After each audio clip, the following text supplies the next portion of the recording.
제가 질문 하나 드리고 말씀 시작하겠습니다. 사랑하는 성도 여러분, 여러분은 잘 참고 잘 기다리는 편이십니까? 어떻습니까? 저는 목회를 하면서 가장 배우고 있는 게 뭔가 하면요, 인내라는 생각이 듭니다. 제가 인내를 엄청 잘한다는 이야기가 아니라 목회를 하면서 인내할 수밖에 없는 상황 가운데 배우고 있다는 뜻입니다. 목회를 하면서 당장의 결과를 원하게 되면 둘 중 하나가 되더라고요. 사고를 치거나 상처를 입거나. 한번 생각해 보시면 목회만 그렇겠습니까? 가정에서 자녀를 키우는 것도 비슷하지 않겠습니까? 조바심을 버리지 않으면 아이에게 너무 큰 부담을 줘서 상처를 주거나 아니면 부모가 실망하고 낙심하게 되거나 그렇게 될 때가 많습니다.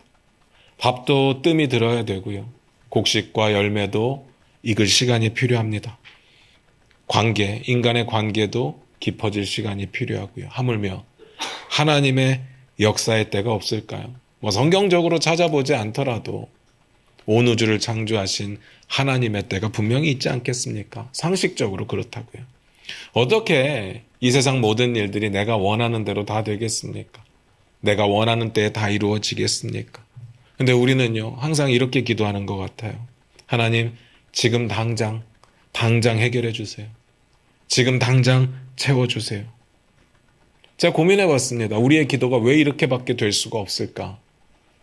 두 가지 생각이 나더라고요. 첫 번째, 평소에 여유가 있을 때 그 문제가 생기기 전에 미리 기도하지 않았기 때문일 거고요. 두 번째, 하나님의 뜻과 하나님의 때를 고려하지 않고 내 때가 가장 중요하기 때문이 아닐까요? 오늘 말씀 같이 보면서 그 이야기를 좀 나눠보도록 하겠습니다. 갈라디아서 4장 1절입니다. 같이 읽겠습니다. 시작. 내가 또 말하노니 유업을 이을 자가 모든 것의 주인이나 어렸을 동안에는 종과 다름이 없어서. 오늘 본문이 이렇게 시작되었습니다. 내가 또 말하노니. 또 말한다는 게 뭐예요? 두 가지 의미가 있을 것 같아요. 앞에 내용을 이야기 다 했으니까 주제를 바꿔서 또 이야기를 하겠다라는 것이 있을 것 같고요. 아니면 앞에서 말한 이야기가 너무 중요하니까 이렇게 마칠 수가 없고 또 그 부분에 대해서 할 말이 있다라는 의미가 될 겁니다. 사도 바울이 또 말한다고 했는데 어떤 의미일까요? 주어진 본문을 이야기해서 가장 중요한 게 뭡니까? 전문맥이죠. 한 구절만 찾아볼게요. 갈라디아서 3장 26절입니다. 같이 읽겠습니다. 시작. 너희가 다 믿음으로 말미암아 그리스도 예수 안에서 하나님의 아들이 되었으니. 지난주에 봤던 이야기입니다. 너희가 다 믿음으로 말미암아 그리스도 예수 안에서 하나님의 아들이 되었다. 될 것이다가 아닙니다. 되어야 된다도 아닙니다. 될 수 있다도 아닙니다. 이미 되었다.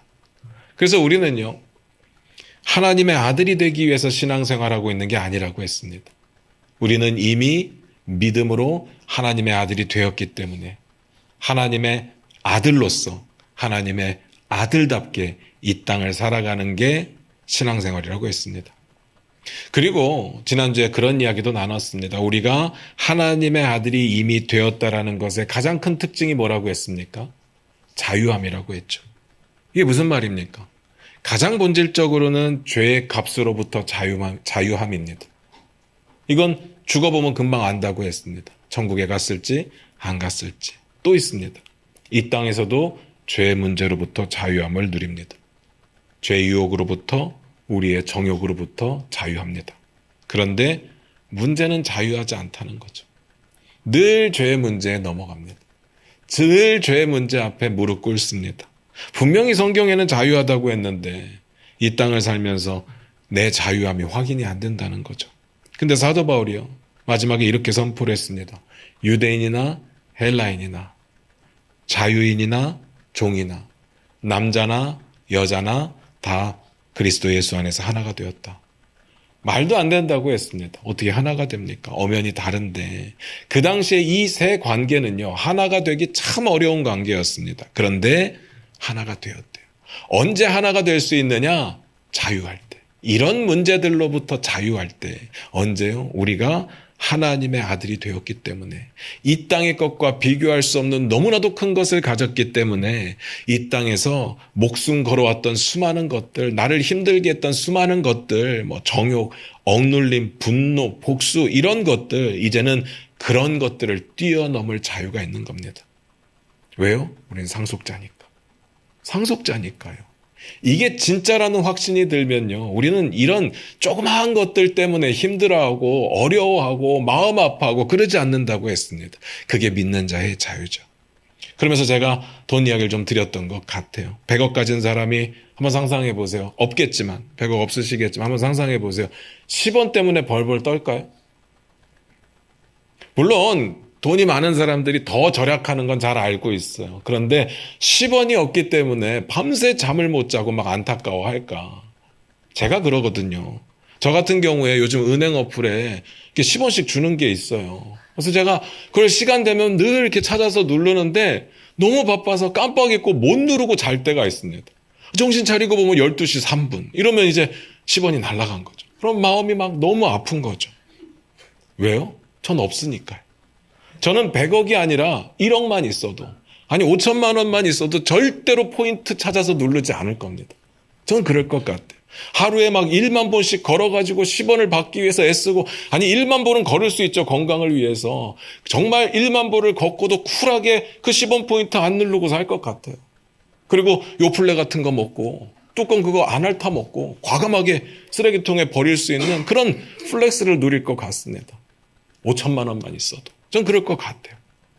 어쨌든 그게 하나님의 아들이 이 땅에서 살아갈 수 있는 모습이라고 했습니다. 이 땅의 모든 것과 비교해도 정말 바꿀 수 없는 더 큰 것을 얻었기 때문에 세상의 질서가 여전히 잘못되어 있고 세상의 정책들이 여전히 불리하고 억울한 일들이 가득하지만, 그리고 세상에 살아가면서 죄의 유혹과 핍박과 억울한 일들을 너무나도 많이 당하지만 그 모든 것들을 뛰어넘어 살 수 있는 거, 그게 자유함이라고 했습니다. 왜요? 하나님의 아들이니까요. 하나님 나라를 유업으로 상속받을 상속자니까요. 마음대로 죄를 짓는 게 자유가 아니라 이런 것들을 뛰어넘을 수 있는 게 자유라고 말씀드렸어요. 그 이야기가 우리가 3장에 있었고요. 그리고 오늘 본문인데, 오늘 본문은 어떤 내용일까? 결국은 이 이야기인데 오늘 보게 될 내용은 아니지만 우리 4장 6절을 한 번만 같이 읽어보겠습니다. 같이 읽겠습니다. 시작. 너희가 아들임으로 하나님이 그 아들의 영을 우리 마음 가운데 보내사 아빠 아버지라 부르게 하셨느니라. 뭐라고요? 너희는 아들이다. 그리고 그냥 아들로만 불러주는 게 아니라 진짜 아들의 자격을 부여하는데 하나님을 향해서 아버지라고 부를 수 있대요. 그냥 아버지라고 부르는 정도가 아니라 아빠라고도 부를 수 있답니다. 그러니까 오늘 보게 될 본문의 내용은 우리가 하나님의 아들이라는 거예요. 그러면 이제 앞에서 우리가 궁금했던 내용이 해결이 될 겁니다. 사도 바울이 또 말한다는 게, 우리가 3장에서 봤던 내용은 이제 끝났고 새로운 주제를 이야기하겠다는 것이 아니라 3장에서 마지막에 봤던 이야기가 너무나도 중요하니까 그 부분에 대해서 더 설명할 게 있다라는 뜻입니다. 3장에서 마지막에 봤던 이야기가 뭐라고요? 우리가 믿음으로 말미암아 그리스도 예수 안에서 하나님의 아들이 되었다라는 겁니다.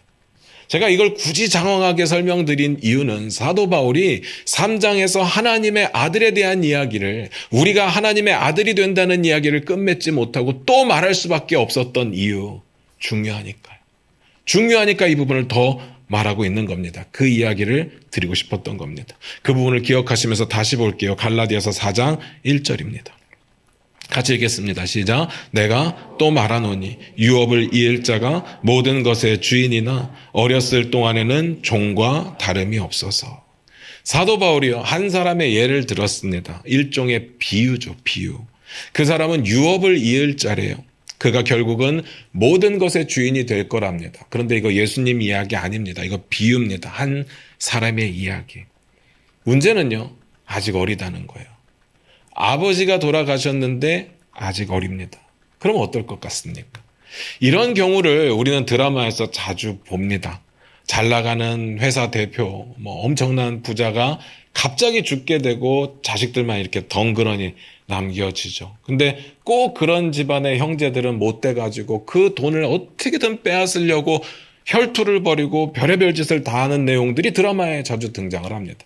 또 그게 아니라면 너무 어린 나이에 부모님이 일찍 죽고 엄청난 재산을 상속받고 돈이 많으니까 하고 싶은 대로 제멋대로 살아왔는데 사랑하는 사람을 만나게 됩니다.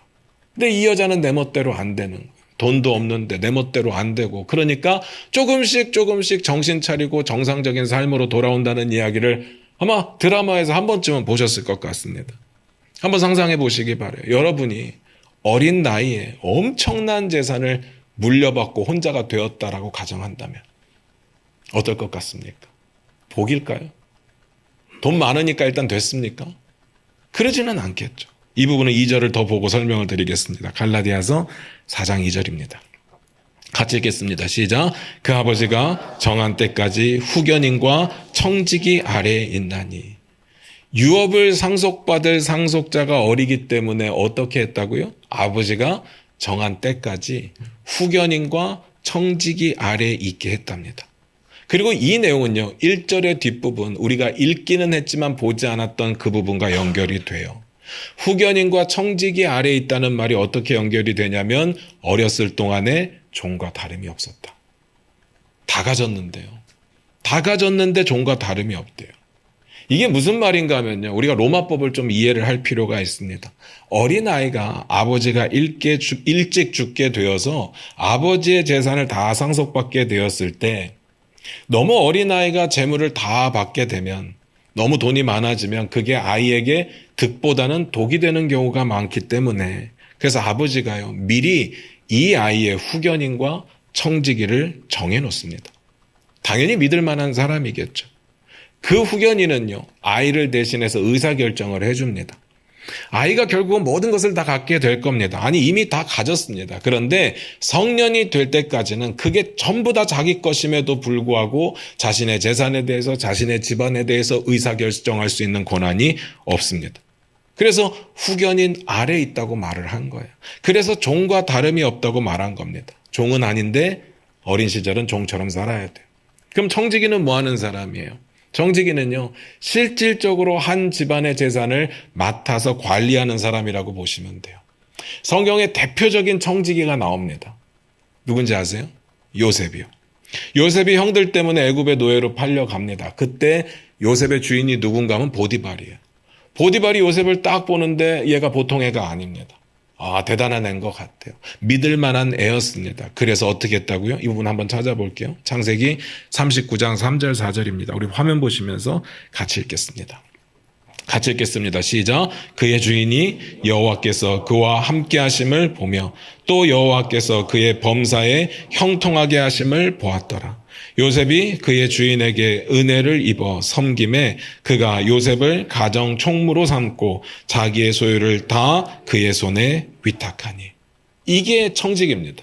자기 소유를 다 위탁하는 거. 청지기는 주인의 재산을 맡아서 내게 아니기 때문에 주인의 뜻에 따라서 가장 합리적으로 사용할 책임을 부여받은 사람이었습니다. 근데 왜 이렇게까지 할까요? 뭐 왜 이렇게까지 할까요? 그냥 애 보고 알아서 잘 쓰라고 하면 되는 거 아닙니까? 애를 무시하는 겁니까? 애들도 요즘에 똑똑해서 그 정도 재산은 관리할 능력이 되지 않겠습니까?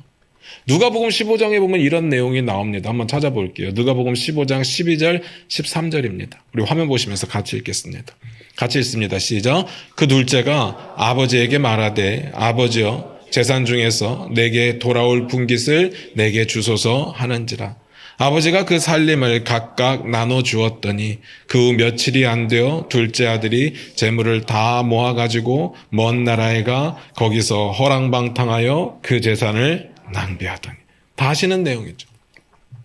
원래는 말이 안 되는데 둘째 아들이 아버지를 찾아와서 아버지 죽게 되면 나한테 줄 재산을 미리 주십시오 라고 말을 합니다. 말도 안 되죠. 근데 또 더 말이 안 되게 아버지가 그 이야기를 듣고 줍니다. 그 다음은 누구나 예상하는 대로 스토리가 흘러갑니다. 둘째 아들이 아버지에게서 유산을 미리 받고 그것을 다 싸가지고 먼 나라로 가서 잘 살았으면 좋겠는데 여기다 투자도 하고 적당한 데 집도 사고 그리고 자기는 열심히 일하고 잘 살았으면 좋겠는데 거기서 어떻게 했다고요? 허랑방탕하여 그 재산을 낭비했답니다. 이게 가장 보편적인 결론이에요. 그럴까 봐 어린 자녀가 상속을 받게 되면 아버지가 미리 정해놓은 후견인과 청지기 아래에서 자신의 재산을 맡겨놓고 살아갈 수밖에 없도록 했던 겁니다. 재산만은 아니겠죠. 그들이 재산만 관리하는 건 아닐 겁니다. 그 아이가 정상적으로 자랄 수 있도록 교육하고 훈련하는 일도 했을 겁니다. 다시 말씀드리면 모든 것 결국 유업을 상속받는 상속자의 것이 될 겁니다. 아니 이미 되었습니다. 그러나 당분간은요. 아버지의 뜻이 뭐냐면 아들이 그 권리를 행사하지 못하는 것. 후견인과 청지기 아래 아무것도 가지지 못한 모습으로 살아야 되는 것. 마치 종과 같은 모습으로. 그 이야기를 하는 겁니다. 여기까지 어려운 건 없으시죠? 정리가 될 겁니다. 여기서 중요한 내용 두 가지를 좀 점검해 볼까 하는데요. 첫 번째, 지금 사도 바울이 이 이야기를 왜 하는 걸까요? 하나님의 아들이 되었다라는 것까지는 알겠는데 갑자기 청지기 이야기, 후견인 이야기, 재산 물려받는 이야기, 이 이야기를 왜 하는 걸까? 그 다음 구절 읽고 말씀을 드릴게요. 갈라디아서 4장 3절입니다. 같이 읽겠습니다. 시작. 이와 같이 우리도 어렸을 때 이 세상의 초등학문 아래에 있어서 종노릇 하였더니 이와 같이라고 했습니다. 이와 같이. 이와 같이 다음에 나오는 내용을 설명하기 위해서 앞에서 이제 재산을 상속받는 어린아이의 이야기를 했던 겁니다. 그 내용이 뭐예요? 이와 같이 다음에 나오는 내용이 뭐예요? 우리도 어렸을 때 이 세상의 초등학문 아래에 있어서 종노릇 했대요. 이 이야기 설명하려고요. 근데 이 구절도 비웁니다. 그렇기 때문에 어렸을 때가 진짜 어렸을 때를 생각하시면 안 돼요. 여기서 어렸을 때는요. 그리스도께서 오시기 전까지입니다. 구원에 대해서 제대로 알지 못했던 시기를 비유적으로 표현한 겁니다. 구원에 대해서 알지 못했다 정도가 아니라 구원받을 수 있는 길이 없었어요.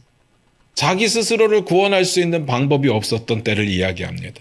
그때는 어떻게 했다고요? 초등학문 아래의 종과 같았대요. 그럼 초등학문이 뭡니까? 초등학문이 뭐길래 그 아래의 종과 같았을까요?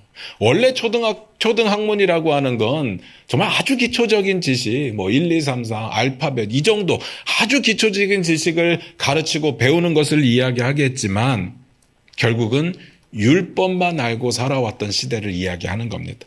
그래서 어린 상속자에게 아버지가 후견인과 청지기를 통해서 그 손에 맡겨두듯이 그리스도를 알지 못하는 사람들을 율법의 손에 맡겨두었다라고 이야기를 하는 겁니다.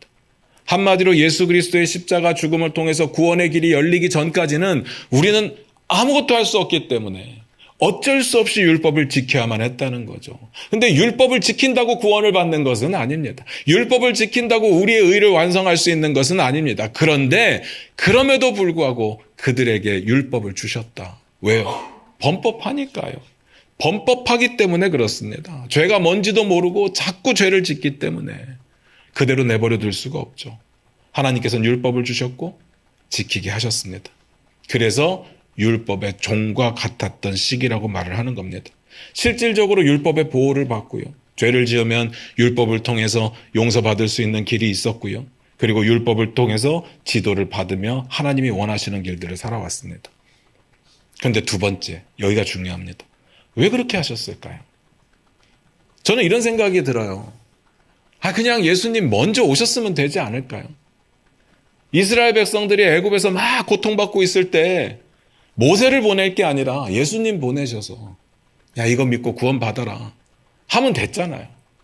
근데 굳이 율법을 주시고 율법을 지키라고 하시고 지켰는데 안 된다고 하시고 왜 이런 시간을 거치게 하셨을까?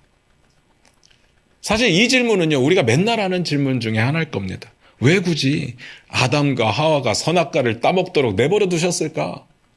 이런 질문 하잖아요. 왜 굳이 아담과 하와가 선악과 근처에 갈 수 있도록 허용을 해주셨을까? 뒤에 보면요, 아담과 하와가 선악과를 따먹고 나서 어떤 일이 벌어지는가 하면요, 생명나무 근처에는 못 가도록 얼씬도 못하도록 엄청 지키는 장면이 나오거든요. 충분히 그렇게 하실 수 있는 거잖아요. 그런데 아담과 하와가 넘어질 상황을 왜 만드셨을까? 이걸 근본적으로 우리의 질문으로 바꾸자면 하나님은 왜 우리에게 악을 허락하셨습니까? 라는 질문이 되지 않겠습니까? 사도 바울이 이렇게 말합니다. 갈라디아서 4장 4절 5절입니다. 같이 읽겠습니다. 시작. 때가 참에 하나님이 그 아들을 보내사 여자에게서 나게 하시고 율법 아래에 나게 하신 것은 율법 아래에 있는 자들을 속량하시고 우리로 아들의 명분을 얻게 하려 하심이라. 아멘. 다 아는 말인데 무슨 말인지 하나도 모르겠습니다. 다 아는 단어들인데 무슨 말인지 모르겠어요.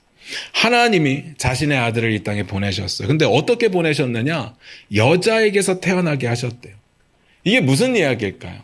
사람이 되게 하셨다는 이야기입니다. 근데 사람이 되게 하셨다는 이야기를 그 다음에 뭐라고 표현을 했는가 하면 예수님도 율법 아래 태어나셨다라고 말씀을 합니다. 아니 왜 굳이 예수님께서도 하나님의 아들인데 율법을 지키셔야 하는 존재로 이 땅에 오셨을까? 오늘 본문에는요, 그래야 우리를 속량할 수 있다고 이야기를 합니다. 그래야 우리가 하나님의 아들이 된다고 말을 합니다. 근데 궁금한 거예요. 그냥 용서해 주시면 되잖아요. 하나님의 능력이 그 정도는 되지 않겠습니까? 굳이 하나밖에 없는 독생자 예수 그리스도를 죽이시면서까지 십자가에 달리시면서까지 이렇게 하셔야 했을까요? 그냥 하시면 되는데 왜 이렇게 복잡한 방법을 선택하셨을까요? 그걸 잘 모르겠어요. 그걸 잘 모르겠는데 그게 하나님의 방법이래요. 정리를 해볼게요. 우리가 율법 아래 살게 하시고 율법을 통해서 죄를 깨닫게 하시고 율법을 통해서 하나님 앞에 천천히라도 나아갈 수 있게 하시고 그럼에도 불구하고 행위로는 율법으로는 구원을 받을 수 없다는 것을 깨닫게 하셨습니다. 그리고 나서 예수님께서 이 땅에 인간으로 오셔서 우리가 온전히 완성할 수 없었던 그 율법 아래에서 율법을 완전케 하셨습니다. 그렇기 때문에 예수님께서는 십자가의 죽으심으로 우리의 죄를 속량하실 수 있더라는 이야기입니다. 근데 저는요, 그렇기 때문에가 이해가 안 가는 거예요. 왜 이 연결고리가 필요하냐고요. 이해를 못 하겠어요. 안 그래도 될 텐데. 굳이. 그 해답이 4절에 나왔습니다. 4절만 같이 읽어볼까요? 같이 읽겠습니다. 시작. 때가 차매 하나님이 그 아들을 보내사 여자에게서 나게 하시고 율법 아래에 나게 하신 것은 뭐라고요? 때가 차매. 때가 차매. 때가 차야 했던 겁니다. 앞에서 비유 중에 비슷한 말이 나왔어요. 2절도 한번 읽어볼까요? 같이 읽겠습니다. 시작. 그 아버지가 정한 때까지 후견인과 청지기 아래에 있나니. 뭐라고요? 그 아버지가 정한 때까지. 사실 우리가 하나님의 나라, 하나님의 역사하심에 대해서 명쾌하게 설명해낼 수 없는 이유가 여기에 있어요. 우리는요, 단편적으로 보기 때문에 일의 결과만 놓고 이야기를 합니다. 그걸 가장 중요하게 여깁니다. 근데 하나님은 하나님의 뜻을 하나님의 때에 이루십니다. 그리고 하나님의 방식으로. 그걸 때가 찼다고 말을 하는 겁니다. 우리가 신앙생활을 하면서 겪게 되는 모든 어려움들, 우리가 신앙생활을 하면서 가지게 되는 모든 궁금증들 다 여기서 발생하는 겁니다. 하나님의 때와 내 때가 다르다는 거. 하나님의 방식과 내 방식이 다르다는 거. 하나님의 뜻과 내 뜻이 다르다는 거. 우리는 어렸을 때 어떻게 교육을 받았는가 하면요. 믿음이 있으면 이루어진다고 배웠습니다. 그래서 항상 이루어질 믿음이 있어야 된다고 배웠고요. 이게 없으면 의심한다고 혼나고 일이 안 되는 건 믿음이 없기 때문이라고 배웠습니다. 그런데 그것도 중요한데 사실은 그것만으로는 안 돼요. 우리가 바라는 게 하나님의 뜻에 맞는지 구별할 수 있어야 됩니다. 당연히 내 방식을 포기해야 되고 하나님의 방식대로 따라갈 수 있는 용기와 결단이 필요해요. 무엇보다 중요한 거 내가 정해놓은 때에 조바심을 내는 것이 아니라 우리가 알 수 없는 어쩔 수 없는 하나님의 때를 기다리는 믿음이 필요한 거예요. 근데 우리는 이런 건 배우지 않고요. 맨날 믿음으로 하면 된다고만 배웠습니다. 그런데 안 되잖아요. 지난번에 우리가 봤던 내용이 있어요. 하나님께서 아브라함과 언약을 맺는 그 장면이요. 하나님께서 아브라함에게 약속하시는 그 말씀 하나로 언약은 체결이 됐는데 아브라함이 믿지 못하니까 인간적인 방식으로 그때 그들이 하고 있던 방식대로 언약을 맺어주셨습니다. 짐승들을 쪼개고 서로 마주보게 놓고 그 사이를 지나가는 것으로. 그래서 하나님께서 지나가시잖아요. 근데 문제가 생겨요. 아브라함이 잠들어가서 지나가지를 못합니다. 그래서 이 언약은요, 하나님의 일방적인 언약이라는 것을 보여주는 거라고 했어요. 아브라함은 분명히 그 자리에 언약의 주체가 되지만 언약을 향해서 할 수 있는 게 아무것도 없어요. 그는 아무것도 안 했거든요. 그런데 이 이야기는 우리가 지난번에 봤었는데 그 과정 가운데 하나님이 이런 말씀을 하세요. 창세기 15장 13절부터 16절입니다. 같이 한번 읽어보겠습니다. 시작. 여호와께서 아브라함에게 이르시되 너는 반드시 알라. 내 자손이 이방에서 객이 되어 그들을 섬기겠고 그들은 400년 동안 내 자손을 괴롭히리니 그들이 섬기는 나라를 내가 징벌할지며 그 후에 내 자손이 큰 재물을 이끌고 나오리라. 너는 장수하다가 평안히 조상에게로 돌아가 장사될 것이요 내 자손은 4대 만에 이 땅으로 돌아오리니 이는 아모리 족속의 죄악이 아직 가득 차지 아니함이니라 하시더니, 하나님께서 말씀으로 언약하시고 아브라함이 이해할 수 있는 방법으로 언약의 방식도 바꿔주시고, 그래서 약속하신 게 뭔가 하면 이 땅을 주겠다는 거였습니다. 너의 자손들에게. 그런데요, 분명히 주셨는데 지금 당장 실질적으로 주시는 건 아니고 나중에 주시겠대요. 근데 여기서 나중도 그냥 조금 있다가가 아니라 많이, 한참 나중에, 그리고 그 긴 시간 동안에 그냥 행복하게 기다리는 게 아니라 고난의 시간을 또 거쳐야 된대요. 그것도 길게. 그리고 그 이유를 이렇게 말씀하십니다. 이는 아모리 족속의 죄악이 아직 가득 차지 않았기 때문이래요.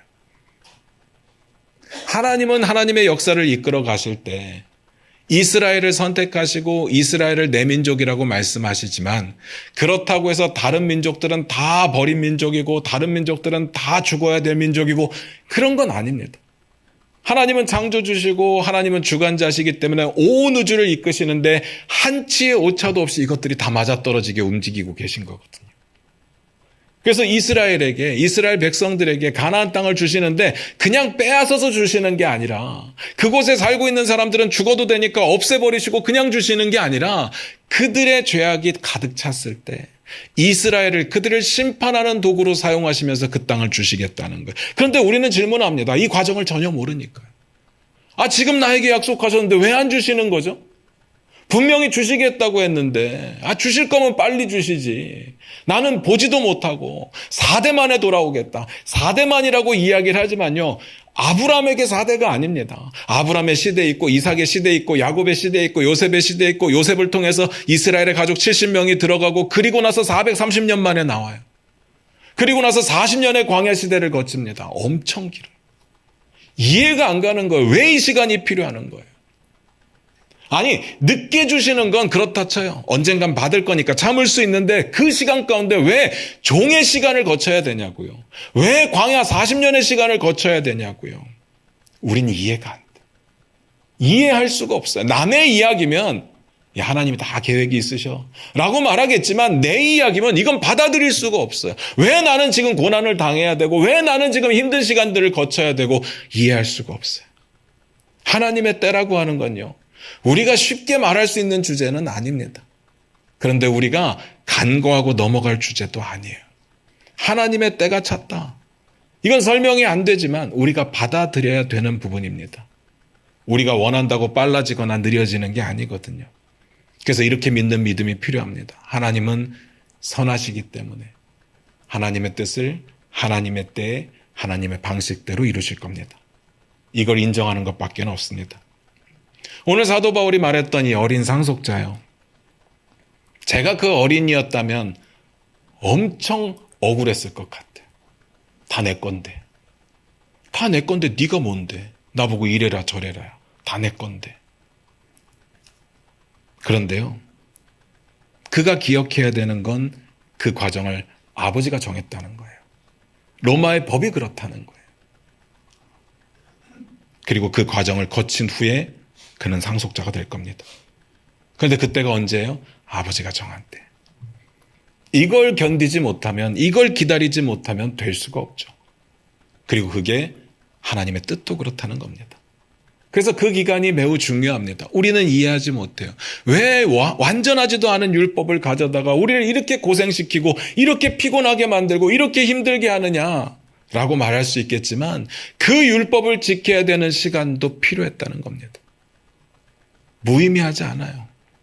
우리가 이해할 수 없었어도 때가 차기 위해서 필요한 시간들이었습니다. 말씀 마무리 짓겠습니다. 사랑하는 성도 여러분, 여러분은 때를 잘 기다리고 계십니까? 내가 생각하기에 이해가 안 되는데, 내가 생각하기에 지금의 어려움이 난 받아들일 수가 없는데, 하나님의 때가 있다? 이해가 되시냐고. 하나님의 때가. 하나님의 때를 기다리려면 어떻게 해야 될까요? 두 가지로 말씀드리고 이야기를 마치려고 합니다. 첫 번째, 우리가 시간을 마음대로 정하지 마시기 바랍니다. 목표는 세울 수 있어요. 그리고 목표를 세울 때 명확하게 세부적인 계획을 구체적으로 세울 필요가 있습니다. 그리고 열심히 지켜 나아갈 필요가 있죠. 그러나 우리가 정하는 시간은요, 우리가 정해놓는 기간은요, 우리의 목표고 우리의 동기부여일 뿐이지 하나님의 절대적인 시간 스케줄에 부합하는 것은 아니라는 겁니다. 뭐 이런 거 있잖아요. 정말 믿음 좋은 분들이 북한을 가슴에 품고 기도할 때 내가 눈 감기 전에, 내가 죽기 전에 북한이 개방되고 그곳에 복음이 선포되고 교회가 세워지는 것을 보고 싶다. 그걸 위해서 열심히 노력합니다. 그걸 위해서 열심히 복음 전합니다. 그걸 위해서 돈을 모으기도 합니다. 저는 그 꿈이 나쁘다고 생각지는 않아요. 그러나 그분이 돌아가실 때까지 그 일이 일어나지 않아도 그 꿈은 헛되지 않았다는 이야기를 드리고 싶은 겁니다. 하나님의 계획은요, 여기에만 맞춰져 있지는 않습니다. 온 우주에, 온 세계가 돌아가는데 한치의 오차도 없이 하나님이 이끌고 계시거든요. 그래서 이걸 때가 찼다고 말하는 겁니다. 예수님께서 승천하시기 전에 제자들이 이렇게 묻습니다. 이스라엘 나라가 회복되는 것이 지금입니까? 그때 예수님이 이렇게 대답을 했어요. 사도행전 1장 7절입니다. 우리 화면 보시면서 같이 읽을게요. 같이 읽겠습니다. 시작. 이르시되 때와 시기는 아버지께서 자기의 권한에 두셨으니 너희가 알 바 아니요. 때는 내가 정하는 게 아닙니다. 하나님의 권한이에요. 이건 알 수도 없는 거고 알 필요도 없는 겁니다. 하나님의 때를 기다려야 돼요. 내 멋대로 정하지 마시기 바랍니다. 제가 보면서 좀 위험하다 싶은 생각들이 뭔가 하면요. 지금 이 시대를 성경적인 관점에서 봐서 11시 11시 59분 59초가 막 지나고 있으니까 이제 마지막 때가 왔다. 뭘 하는 것보다 모여서 기도하는 게 낫다. 이렇게 말하는 사람들이 있는데요. 정말 위험합니다. 정말 위험해요. 그때를 알 수 없다고 이야기를 하는데 왜 자기는 안다고 이야기를 해요? 말이 안 되잖아요. 하나님의 때를 기다리십시오. 두 번째, 때를 몰라도 항상 꾸준하게 하나님의 때를 준비하시기를 바랍니다. 예수님이 비유를 말씀하시는데 슬기로운 5처녀와 어리석은 5처녀, 미련한 5처녀에 대한 이야기를 했어요. 그들 10명이 신랑을 맞이하러 가는데 슬기로운 5처녀는 기름을 넉넉하게 가지고 갔고요. 미련한 5처녀는 기름을 조금만 가지고 갔습니다. 그때 예수님께서 말씀하셨던 내용 중에 굉장히 신경 써서 들어야 되는 단어가 나와요. 뭐냐면 신랑이 더디옴으로. 더디옴으로. 여기서 더디온다는 것은요. 그들의 기준입니다. 그들의 입장이에요. 하나님의 때가 있기 때문에 신랑이 더디올 수도 있고 일찍 올 수도 있죠. 우리의 입장이 그렇다고요. 하나님의 때는 오차가 없잖아요. 정확합니다. 어쨌든 신랑이 언제 올 줄 아는 사람은 없었다는 거예요. 그러나 그걸 준비한 슬기로운 처녀들은 있었다는 거죠. 우리가 첫 번째에서 봤었습니다. 제자들이 뭐라고 물었다고요? 이스라엘의 나라가 회복되면 이때니까? 그때 예수님의 대답은요. 때와 시간은 아버지의 권한에 있으니까 너희가 알 바 아니요. 그런데요. 이야기가 그렇게 끝나지 않습니다. 알 바 아니요 하고 다음 구절이 나와요. 한번 읽어볼까요? 사도행전 1장 8절입니다. 화면 보시면서 같이 읽을게요. 같이 읽습니다. 시작. 오직 성령이 너희에게 임하시면 너희가 권능을 받고 예루살렘과 온 유대와 사마리아와 땅끝까지 이르러 내 증인이 되리라 하시니라. 이 이야기가 언제 나온 건지 이제 아시겠죠? 때를 묻는 제자들에게 그때는 중요하지 않으니까 그때를 기다리면서 뭐 하라고요? 땅끝까지 내 증인이 되라고요. 하나님의 때를 모르는 우리들이, 예수 믿는 자들이, 하나님의 아들들이 어떻게 살아가야 되느냐? 이렇게 준비하는 겁니다. 이렇게 기다리는 거예요.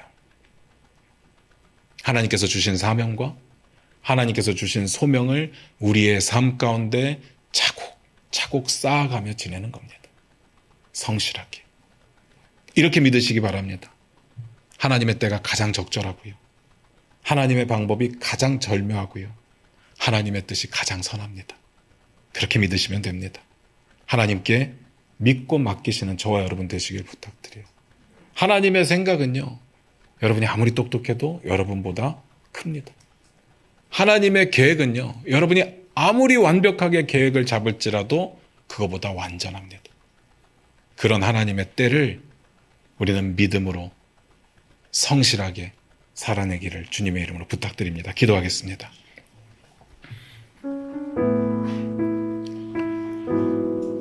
우리 반주 들으시면서 잠깐 한번 기도하며 나아가기를 원합니다. 혹시 우리도 그렇게 기도하는 사람이 없었을까요? 하나님, 지금 당장 뭐가 필요합니다. 지금 당장 돈이 필요하고, 지금 당장 건강이 필요하고, 지금 당장 내 문제가 해결돼야 되고, 얼마나 급하면, 얼마나 간절하면 그렇게 기도할 수밖에 없을까 이해는 되지만, 우리는 하나님의 선하심을 기억하고 하나님께 맡기며 하나님 앞에 나아갈 날마다의 삶으로 준비하는 것이 필요하다고 저는 믿습니다. 고민해 보시기 바랍니다.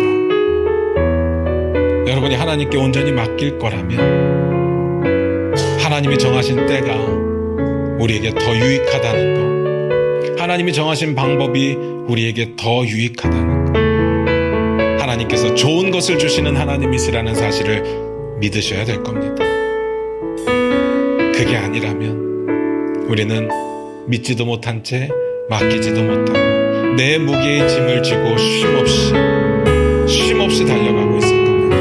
우리 이 시간 같이 기도하기를 원합니다. 하나님의 선하심을 믿기를 원합니다. 하나님의 때를 기다릴 수 있기를 원합니다. 내 방법 내려놓기를 원합니다. 하나님의 뜻을 찾고 찾는 자 되기를 원합니다. 우리 다 같이 그렇게 기도하며 나아갑니다. 기도하겠습니다.